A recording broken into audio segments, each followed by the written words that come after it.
দেখেছো আমাদের দাদু ভাই কত সুন্দর দেখতে হয়েছে। আমার নান্টুর ছেলেকে দেখেই তো আমার মন ভরে যাচ্ছে গো। অত বেশি মন ভরিও না বুঝলা, পরে যখন সেটাই পা তুলে দেবে তখন বুঝবে কেমন লাগে।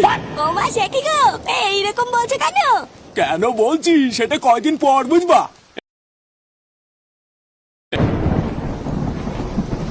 ডাক্তার বাবু, ও ডাক্তার বাবু, ডাক্তার বাবু একটু বাইরে আসুন না। এই কে? কি এই কারে চাই? বলছি দাদা ডাক্তার বাবু আছে, একটু তাড়াতাড়ি ডেকে দিন না। আসলে আমার বউ মা হবে, খুব ব্যথা উঠেছে, এখনই ডাক্তার বাবুকে যেতে হবে। কিন্তু ডাক্তার বাবু তো বাড়ি নাই, শহরে গেছে রুগী দেখতে। উনার তো ফিরতে ফিরতে সে কাল সকাল হয়ে যাবে। কাল সকাল হবে? তাহলে এখন আমি কি করব? আপনি বরং এখন বাড়ি ফিরে যান, কাল সকালে একবার আসবেন। সেই দিনকে বুঝলাম বিপদ যখন আসে তখন চারিদিক দিয়েই আসে। ডাক্তার বাবু শহরে যাওয়ার কথা শুনে মনের দুঃখে সাত পাঁচ ভাবতে ভাবতে আমিও বাড়ি ফিরে গেলাম। এ কি রে, এতক্ষণ লাগলো তোর আসতে? কই কই ডাক্তার বাবু কই? কি ব্যাপার নান্টু, তুই চুপ করে আছিস কেন? ডাক্তার বাবুকে পেলাম না বাবা। ডাক্তার বাবুকে পেলি না মানে? ডাক্তার বাবু রুগী দেখার জন্য শহরে গেছে, উনি আজকে আসবেন না। পুরো গ্রাম ঘুরে আমি আরো অন্য লোকের কাছে জিজ্ঞাসা করলাম, কিন্তু অন্য কোনো ডাক্তারের খোঁজ কেউ দিতে পারলো না। এ তো মহা বিপদে পড়ে গেল রে। এই বিপদের সময় এবার আমি কি করব? বাইরে এমনিতেই এই দুর্যোগ অধরে বৃষ্টি পড়ছে, এবার আমি বৌমাকে নিয়ে কি করি? হ্যাঁ গো, নান্টুকে ডাক্তার ডেকে আনলো।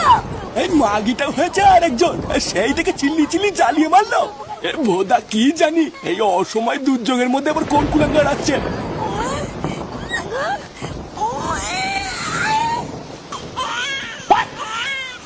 কি হইলো?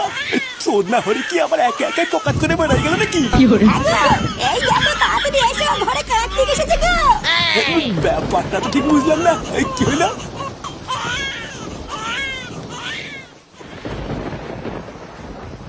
আরে টুডুন, এ বাবা এত ঝড় বৃষ্টির মধ্যে হয়েছিল। হ্যাঁ গো দাদু ভাই। আচ্ছা দাদু, বাবার নামটাকে রেখে দিল। কে আবার রাখবে? আমার গুণধর বাবা, মানে তোমার ঠাকুরদা রেখেছিল। তোমার ঠাকুরদা তো তোমার বাপের জন্মের আগেই বুঝে গেছিল যে একটা পাকা কুলাঙ্গার হবে।